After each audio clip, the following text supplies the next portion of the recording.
Hola, buenas tardes, buenos días, buenas noches, depende de cuando miren el videíto. Espero que estén bien, cuidándose, que ninguno se contagie de este bicho raro que anda dando vueltas. Bueno, arrancamos esta clase. Veo que la participación de la última clase fue bastante eh, pobre, pues digamos. Solamente 4 o 5 participaron de lo que planteé en la clase anterior. Así que lo que vamos a hacer para esta clase y que más o menos se vayan poniendo al día es justamente como continuación de la anterior. O sea que los que ya participaron, si quieren agregar algo más, lo agregan.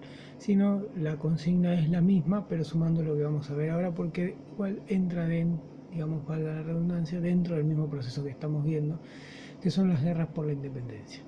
La diferencia es que nos vamos a centrar en Hispanoamérica, o sea, todo lo que es el continente americano, pero la parte que conquista España. Y ustedes dirán, y hablamos de Brasil. Brasil la resumimos en dos palabras, básicamente fue una independencia sin tirar un solo tiro, porque la corona cambia de manos, ahí se quedan los mismos portugueses, se quedan, o sea, se firma la declaración de la independencia y va a seguir siendo Brasil un imperio con un rey hasta finales del siglo XIX, hasta 1889, que ahí surge o aparece la República. O sea que no tenemos un proceso de guerra para la independencia, como sí lo vimos en la clase anterior, el caso de Estados Unidos, el caso de Haití, y como sí lo vamos a notar muy claramente también en el caso de lo que era Hispanoamérica. Después de las reformas borbónicas, a mediados del 1700, donde cambia la administración de la región España, asume la Casa Real de Borbón. Ahí está el famoso cuadro de Goya, donde podemos ver a Carlos V, después lo voy a buscar, así lo subo, con el distintivo de la Casa Real de Borbón, que sería como la banda presidencial de hoy en día, azul celeste, blanco, azul celeste, que de ahí es de donde provienen obviamente los colores de la bandera argentina. Esa división del territorio, que hasta ese momento eran dos, pensémoslo como un cuadro, que si tenemos un pizarrón lo haríamos en clase, eran dos virreinatos: el virreinato de Nueva España, lo que hoy es México, y el virreinato de Nueva Granada,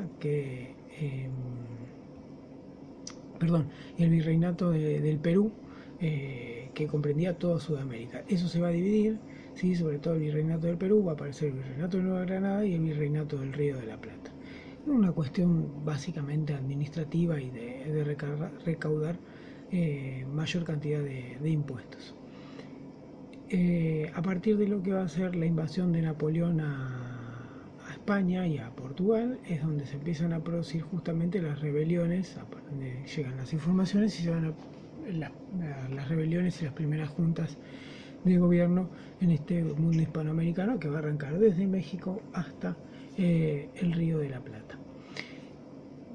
Ponemos como punto de inflexión siempre las invasiones inglesas, que muestran la poca participación de España en lo que va a ser la defensa del Río de la Plata, los levantamientos en Chuquisaca, en lo que es el Alto Perú y Bolivia, en Quito, en Guayaquil, o sea, muchas ciudades se fueron levantando. Digamos que 1810 es un punto de inicio, porque en varias ciudades, incluido en Buenos Aires, se produce o comienza lo que es la revolución. Pero van a caer en el Villiquen del Cabildo y el 25 de mayo y la venta de empanadas, que no había en Buenos Aires. Las empanadas se veían en el norte, en Buenos Aires es muy difícil, por lo que dicen, encontrar una empanada, lo mismo que lo de los paraguas.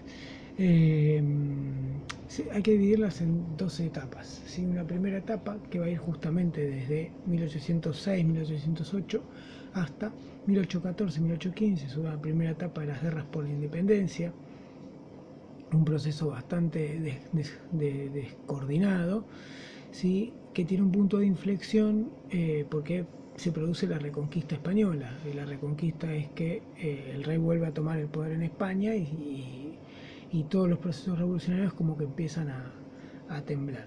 Y aparece una segunda etapa a partir del 15, del 16, cuando la figura de Bolívar cambia radicalmente su postura, aparece la figura de San Martín y aparece un plan mucho más coordinado y elaborado para declarar ya sí las independencias en todo lo que era el mundo hispanoamericano.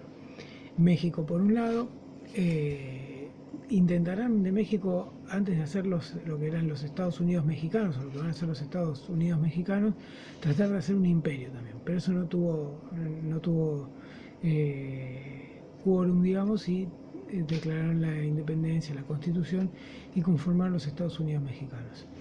En lo que tiene que ver con estas etapas, el punto de inflexión, lo decía, y está en las fuentes, es la Carta de Jamaica. Yo lo pongo como un eje fundamental, que es justamente lo que expresa el pensamiento de Bolívar para declarar la independencia, para romper directamente con España. Así que eso es lo que los invito a leer, lo mismo que continúen con el texto de Lori Sanata, el capítulo de las independencias, el capítulo 2, y el texto de Regalado, que es un poco más análisis económico y político de la situación. Y acá se nos suman las fuentes que también les había mandado, que es la declaración de Tiahuanacu de Castelli en 1811, o sea, un año después exacto de la Revolución. Castelli, en lo que es Tiahuanacu, la Puerta del Sol, lo que era el Alto Perú en ese momento, Bolivia, cerca de La Paz, hace esa declaración. Invito a que la lean porque es bastante actual en lo que enmarca justamente los derechos de tanto de las personas comunes, ¿sí? Con respecto a las clases altas y sobre todo los descendientes de españoles. Y la cuestión indígena también está planteada ahí, que hasta ese momento era bastante segregada. Les mencioné la Carta de Jamaica. Sí, hay un texto que va del éxodo, se llama del éxodo a la asamblea, es un poco lo que tiene que ver con la conformación y la revolución en el Río de la Plata, del éxodo jujeño llevado adelante por Belgrano, y la asamblea del año 13, que si bien no va a lograr declarar la independencia, sí logra avanzar en algunas cuestiones centrales como la moneda, el escudo, el himno, marcha patriótica, y la libertad de vientres, y la abolición de métodos de tortura, que eso también es muy importante.